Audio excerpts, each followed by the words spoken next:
Hi guys, welcome back to episode 3 of Lockdown Live Sessions with me, Calum Lucas, where we are talking about all things mental health.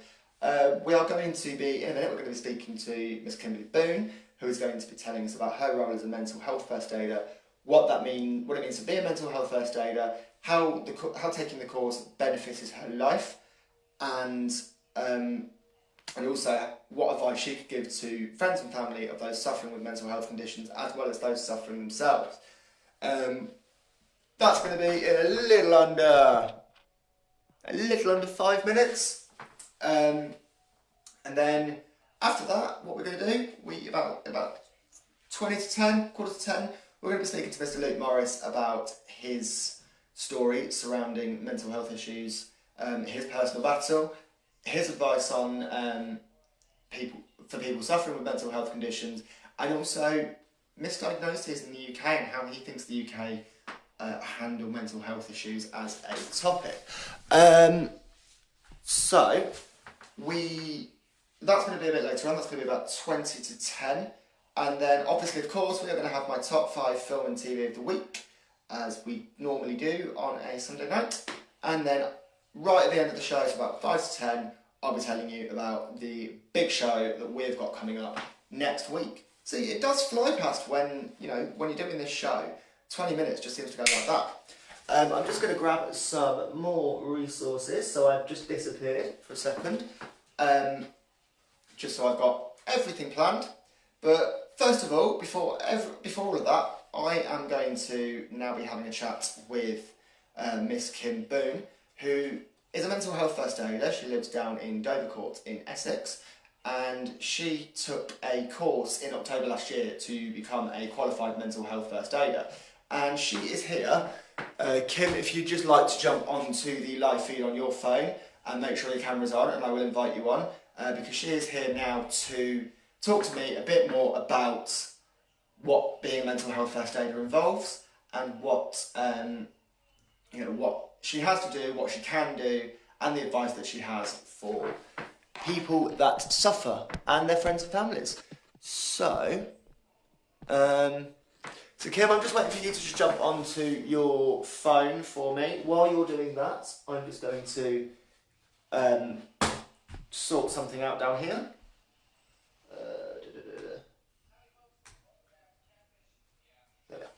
Sorry, disappeared for a second. Is Kim on? Kim, have we got Kim? We've got Kim. So I am going to add Kim to the feed now. Now, guest. So I want to say thank you to you for that, Kim. I've added you to the call, so you should be able to press accept. Hello. Good evening. How are we doing? You all right? I'm good. Give me 2 seconds. That's better. I can see you now. I had the comments all coming up on my thing. Sorry. That's all right. That's no problem. Now, thank you so much for jumping in as a last minute guest. Because, correct me if I'm wrong, but you agreed to do this about 5 hours ago. Something like that, yeah. Yeah, so she was a very, very last minute guest, and I really do appreciate the fact that you've taken 10 minutes out of your day to actually talk about your role as a mental health first aider, a qualified mental health first aider, should I say. Very important to put that word up there. So, on that, my first question to you, I guess, is what does that involve? What does being a mental health first aider involve? How is it different to a standard first aider, obviously without the blood and gore, etc.? We're more of the emotional support. Obviously, if physical first aid is needed to be administered, then we would call the appropriate services. My role as an MHFA is to, if I see someone in distress and it's clear that it's a breakdown, maybe, that I go over and use the correct things to assist the person, to help them, to calm them, etc., etc. Try and get them out of that crisis that they're sort of in at that moment in time. And that's really good. And I guess my next question to you, really, Kim, is why did you choose to do that course? What was your sort of motivation and reasoning behind actually doing that course? it was ironic because the first time I heard of the course, it was actually the youth one, the paediatric style one to cover children's mental health. And the reason I took that was because my Georgia had been a little bit not well due to some circumstances that. Bear with me. Let's try again. Can you hear me now? I can see your lips moving, but I can't hear what you're saying. I tell you what I'm going to do. Sorry about that, guys. There's a bit of an interruption with the sound. What I'm going to do is I'm going to take you off and I'm going to bring you straight back on again. All right. Perfect. Bear with me 1 second. Right, guys. Sorry about that. We've just had a little bit of a slight hiccup. So I'm going to bring Kim back on camera because we were halfway through an interview. I did the break at 1:30 because of the fact that I didn't want to be interrupted. So we're just waiting for Kim to come back on now. We were just talking, if you just joined, we were just talking about mental health first aider. Hello. Can you hear me okay now? That's a lot better. I was wondering for a second because you declined the call and I was like, what's going on? No, I as you called back, I was leaning on the phone screen and I was like, oh no. We're all good. We're all good. TV, it's fine. So where were we? So yes, I was asking you about your motivation and reasoning and why you actually chose to do this course. Because my daughter Georgia, that she got a little bit poorly, and the paediatric youth mental health first aid course had come up, and I wanted to know more. I wanted to know why Georgia might have been feeling like that, why other children, or young teens, were feeling like that, and it helped because now I know what to do when Georgia's mental health maybe dips, and I know the correct procedures, I know what to do, etc., etc. And then obviously from the paediatric course, I found out there was an adult one, and I was like, well, I've got to do one. I can't do one without the other, can I? So I did both, and it was quite emotional doing the child one. I've got to be honest with you. It was harder to do the youth one than it was the adult one because it's children. I struggled with that myself. I had to walk out the room at one point because it was too close to home. But it was because of my kids. Yeah, I think you do run that risk with quite a lot of kind of very hard-hitting subjects for children. When children are involved, I know a lot of people that I speak to that kind of watch shows, and this is moving a bit more into the physical first aid side, that watch shows like Ambulance, like 24 Hours in A&E, where they do cover mental health issues. Yeah, they do. Yeah, and even on the physical side, when children are involved, and this is not to say that actually it's any less heartbreaking when adults are going through poor mental health. When children are involved, you kind of do look at it in a completely different light. And that kind of brings me quite nicely on to my next question. So to differentiate between the sort of adults and children's mental health first aid, what were the differences? Like, what did you have to do differently? Were there any procedures you had to put a different spin on? Kind of, what were the differences really? It was, I'm not going to lie, it was all pretty much the same, but adapting it so it was age appropriate. So we wouldn't, if we saw a child having a poor mental health crisis, the approach might be different than for an adult. Like if I was to see Mr. X on the street having a mental health crisis, my approach to him would be completely different to that of a child under the age of 18. I wouldn't approach a child in a mental health crisis in the same way that I would an adult, because the wording needs to be different. It needs to be, for want of word, toned down so that it's better understood by a younger mind. So it's very much a case of technique and style and tone of delivery in terms of differentiation. That is exactly it. Yeah. So it's kind of actually, rather than looking at the sort of crisis on its own, it's all about looking at sort of the structure of how you deal with that, rather than saying, right, okay, there's not one sort of, right, okay, this is what it is. It's very structured. Is that fair to say? Yeah, no, it has to be, because you can't just go into something or approach a mental health crisis situation, and you can't just be, for want of word, willy-nilly about it. You have to know what to say, what to do, because if you approach someone in that situation and go, oh, come on, pack it in, calm down, that could make the situation worse. Child or adult, it could make it worse. You can't just, but then you can't sugarcoat it. So if you sugarcoat everything, yeah, so it's finding that fine balance between the two. Yeah, and that's what the training's for, to find that fine balance. Now, I guess my final question to you is, in fact, there's two final questions. So firstly, what advice would you give to people suffering from a mental health condition? I would, I'd ask them to, if I thought it was that bad that a conversation, I don't want to say a conversation with me alone, but me offering personal assistance wasn't enough, I would help them, if it was an adult, I would help them seek professional advice or professional help. Not that we're not, because obviously we've got the qualifications to help out, but if they physically harm themselves, if they'd physically harm themselves, to talk to them about maybe contacting an ambulance or the local hospital, to help clean wounds, or in circumstances where there's overdoses, to get just assistance that is beyond your remit capabilities. Yeah. And okay, and then that's my final question to you. We are running out of time, but my final question to you is this: what advice would you give to the friends and family of those that suffer with a mental health condition? If you need support as well, get it. There is no shame in asking.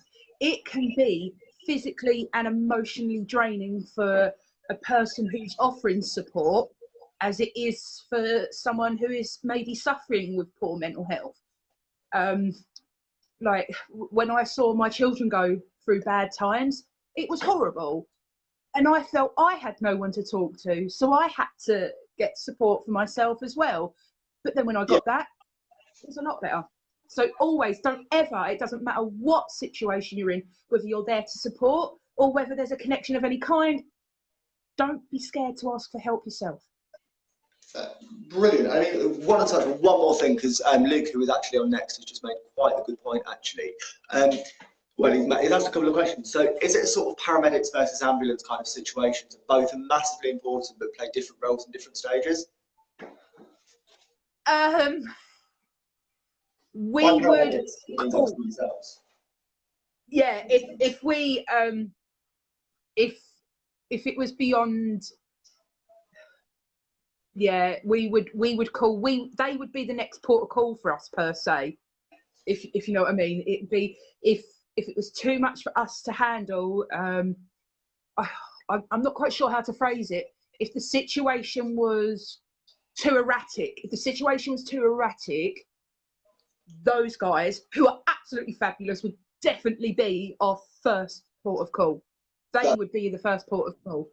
That's a really good answer. Yeah, it takes people like MHFAs to make that call, though, because if you're in a crisis yourself, the first thing you're going to do is not think to call 999, because you could be having a meltdown. So it's people like us that take that situation for you to assist. No, that's a really good, and it's been amazing to hear kind of your story about your journey becoming and being an NHFA. And I want to thank you again for coming onto the show. Thank you. And it's been really nice to talk to you. So thank you very much for coming onto the show, Kim, and I will see you soon. Take care. Take care. See you soon, Kim. Bye. Bye. So, who was talking about giving her views as a mental health first aider, and her journey from first taking the course to where she is now with it. So we're going to take a slightly different spin now. So my next guest is a lad called Luke Morris, who lives in Leicestershire, who has his own personal struggles with mental health and some opinions on mental health as well. So he's kindly agreed to give his story and opinion live on this show. So what I'm going to do is I'm going to pop my papers down and grab this little tool which has all of my questions on it, because I do some things electronically, and I'm going to bring Luke onto camera. So if you bear with me 1 second, we're straight into another interview, I know, but hello. How are you? Yeah, I'm very well, thank you. Oh, there's a little bit of feedback. How's that sound? I can just about hear you. It's quite loud noise in the back. Oh, yeah, I mean, I will warn you. My internet isn't the greatest, but I will try and get past it. That's a lot better. That's a lot better. Yeah, that's a lot better. So, firstly, thank you so much for agreeing to do this. I know this is last minute. No. You know, it's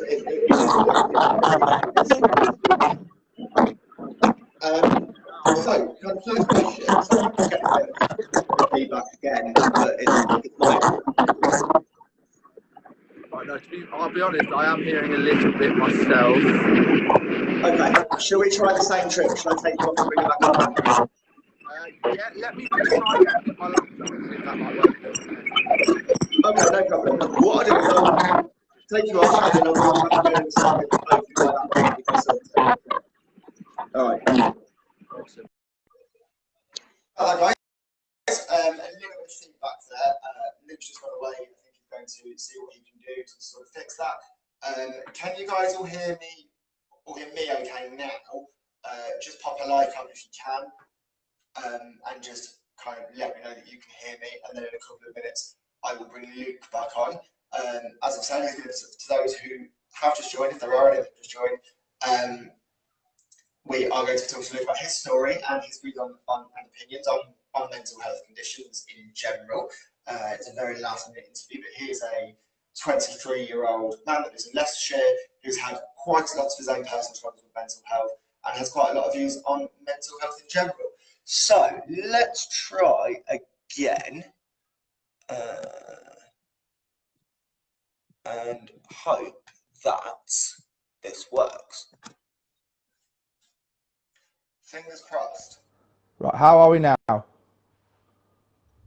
That is a lot better.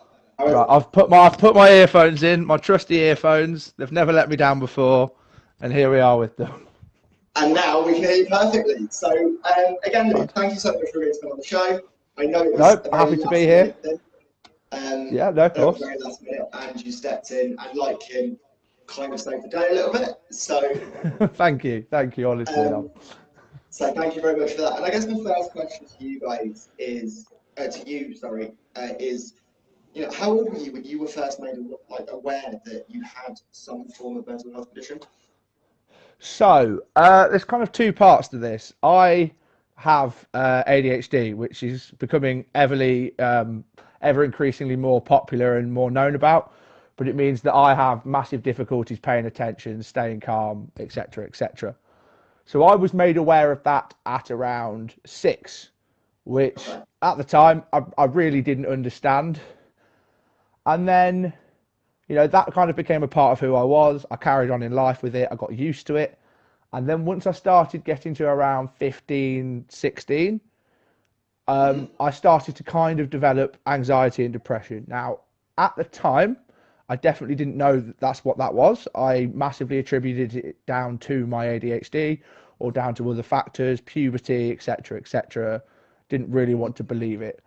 I was officially diagnosed with depression when I was 19 years old. So I had been to uni, left uni, come back, you know, all the lights had turned off and I came crashing back down to earth.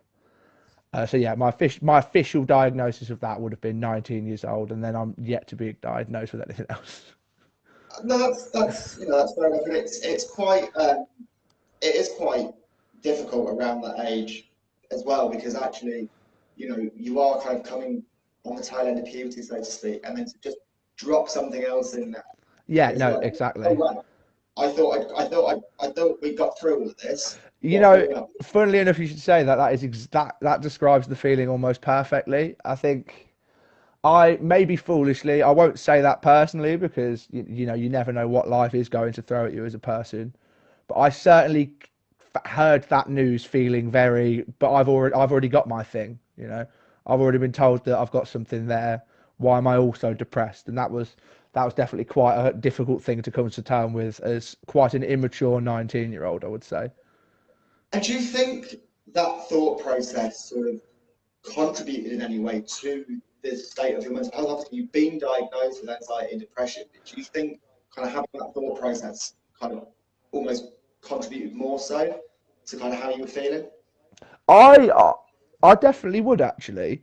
I think I'm never going to talk about my mishaps or things I've not done so well with my mental health as mistakes because the more we dwell on those things that we've not done well, the harder it is to move past them. But I would definitely say I spent so many of the first few years rejecting treatment, rejecting help, telling myself that it couldn't happen to me, telling myself it shouldn't happen to me. Uh, I was in a pure state of rejection for it. I really, really just was not ready to hear that I was depressed and that I was anxious. I thought I wanted it to be a fad.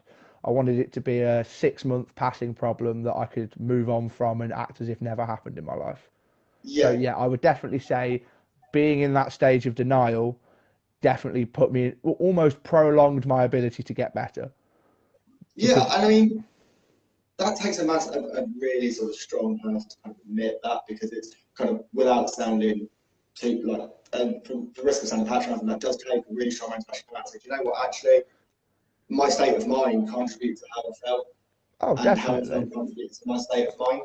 And obviously, there's a big stigma, as you may well know, that as men we are kind of trying chauvinistic or sexist. We are known to be kind of proud to sort of bottle our feelings up. There's that general conception in society that actually we have to be the strong ones. Yeah, And do you think that sense of pride actually contributed to your state of denial? I would say it did, and it's funnily enough it did because I personally was telling myself a lot that I needed to be, like you say, masculine, strong, brave, all of those kind of feelings and emotions and personas that come along with it. And it got to a point where my father actually sat me down one day and knowing I was going through stuff and just said the words to me of, mate, it takes more of a man to cry to another man than it does anyone else, than it does anything else.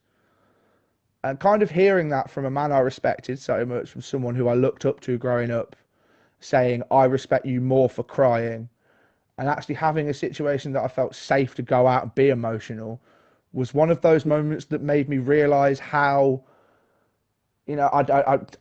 for lack of a better word, how rubbish and how crap that was as a way to think.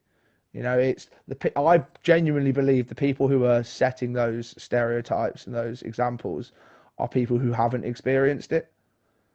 Yeah, so kind of those that haven't actually sort of either gone through a mental health condition or know anyone that have, and they actually Yeah, um, exactly. are quite cold in that respect because in their eyes, a man is a man, and a man has to be a man, and that's obviously not, as I've said, that's at risk of me of sounding fairly chauvinistic and sexist, but it is because actually society can be, especially in this situation, very chauvinistic and sexist. Yeah, no, I Um, totally agree. I think as a young boy, you take a lot of your examples from the older men in your life, and I think the generation that has come before us, or at least the generation above me in terms of my parents' age, have yeah, a very, very different outlook on mental health, have a very, very different outlook on how a man or a woman should act. Personally, I don't see any value in that, in saying a man behaves one way and saying a woman behaves another way. But you do kind of almost not necessarily accept, but respect that that was the way of thinking before. Yeah, and that society and generations have actually changed and evolved since then. Yeah, exactly. Something Like more, as with ever, everything is constantly evolving. It's constantly changing, and I feel like for me, the most important thing now is getting to that stage of progression, making sure we all know where we're going to, not where we've come from. Yeah, no, definitely.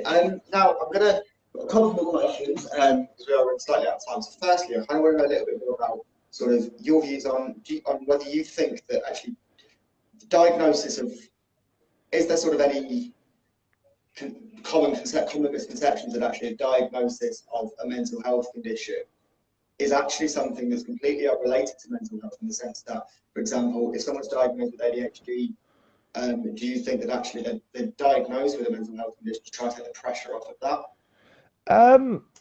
So I do genuinely believe that these things do change from person to person. I think personally for me, I'd spent a lot of time rejecting every diagnosis I'd ever been given. So each time I was told up until recently, it maybe set me further back. And I think for Yeah, some people, diagnoses are almost worse than the fear of having something in the first place. But then there are other people who I do know who have got that diagnosis, and once they were able to almost put a pin into what it was that was their problem, they felt like they could attack it and approach it and actually change something about it. And no, it's almost my idea with the mental health community is that from my personal point of view, one of the best things we can be pushing for is to understand how it can affect anybody, not how it affects one person.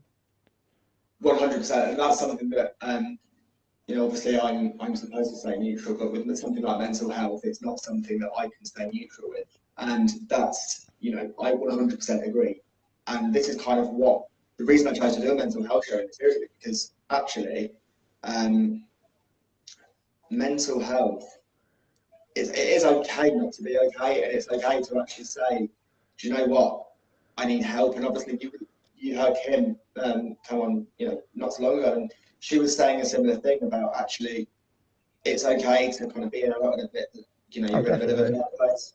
Well, there's a very interesting quote that I like to bring up, which was I saw in a poetry slam for Button Poetry. If anyone knows the channel or doesn't know the channel, check them out. They've got some great stuff. And there was a line that was, "If you're not fighting, you're dying." Now, the first time I heard this was before I was diagnosed with my depression, and I really didn't understand it. And then hearing it again, maybe 2 years ago from today or from around this time, I truly understood what it meant. It's not a case of always being fighting something, but it's always being ready to fight. It's Yeah, always being prepared to see the signs, to get to push through it, to let people know what you're going through. yeah, You've got to find what it is to you to fight it.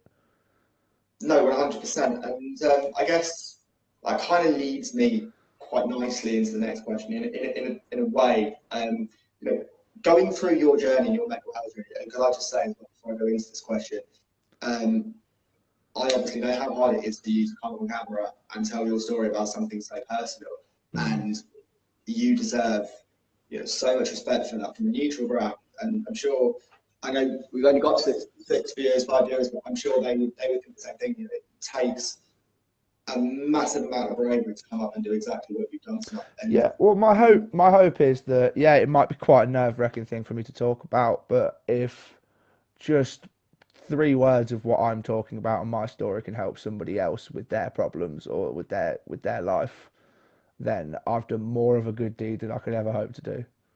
no, and that's that is really really commendable. So, kind of one of my last questions is while you're on your journey and even now, kind of comparing the two, who or what were your sort of influences in either getting better, seeking help, staying stable? I know that's a really dodgy phrase to say when sort of talking about mental health, but kind of maintaining that stability. Kind of who or what sort of influenced you to do that? So I would put it down to maybe four main things. I'd say my family as a starter, like I spoke about my dad earlier.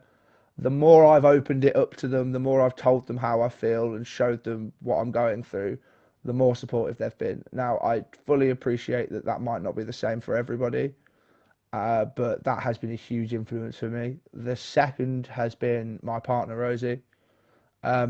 She has been there with me through absolutely everything and hasn't even blinked twice about picking me up from the worst points I've been in. My third is my friend. I have some amazing friends around me who genuinely won't let me believe the stuff my head tells me. And that's invaluable. You know, I could be going through the worst day of my life and one friend could call me up and within 10 seconds, maybe a couple of minutes, they'll have given me a reason to smile again. And, you know, letting those people in is super, super important. And the fourth, honestly, is maybe as cliche or as silly as it might sound. Myself, once I learned to genuinely start valuing who I was, I started picking myself up when other people weren't there. I've started, you know, putting myself in the right attitudes. I wake up on the right side of the bed most days because I choose to wake up on that. And getting to that mental state where I feel like I can actually control my emotions is Yeah. a huge, huge part of it for me. And it's one of those things that I never thought I'd be able to do. Never thought I'd be able to do. I gave up hope a million times. And being in this, you know, I don't believe that would be there without the previous three, in total honesty. I think you So have, you kind of think that they've supported they've yeah, supported your cause strong, like so strongly that actually they've taught you to support yourself. exactly. I believe that no one can change what's in your mind other than you, but people Hmm. can help keep you upright until you get there. No, And that is a really good way to look at it. as long as as long as you constantly want to get better, and you even if it's you cry for 10 seconds less than you did the day before, as long as you've constantly got one thing that you are working on, even if it's tiny, and you've got those people there to pick you up when you fall down, I genuinely believe like anyone, whether it takes 10 years or 10 months, can get to the end of it and get to a place where they're in control. No, that is really good to hear, and I guess that sort of brings me quite nicely again into my final question, which obviously very quickly. Um, if you were to give someone that was suffering with a mental health condition some advice, what would it be? Um, it's two things. One, no matter how much you tell yourself the nice things that the people you care about say about you, that no matter how much you tell yourself they're wrong, they're not. Listen to those people. Listen to the compliments. Listen to the praise because you deserve it. And number two is never ever critique or judge yourself for having a bad day, ever. Because you And know they're what, two really, really the big way pieces the of way my advice. mum put it to me once was Vincent van Gogh is one of the greatest painters of all time, and even he cut his own ear off. No, that's a fair way to put it, And you and know, you know they are there's always two, bad days. yeah, and they are two really, really kind of big pieces of advice. And now, obviously, we are running quite low on time, Yeah, so sorry. you know that's all right. No, that's absolutely fine. But I want to thank you so much for taking part in this. And I also want to say, kind of, on behalf of both myself, and I'm sure I speak for the other viewers when I say this, you know, you have been really strong, really brave in telling your story on camera on such a heartfelt topic, and Thank you.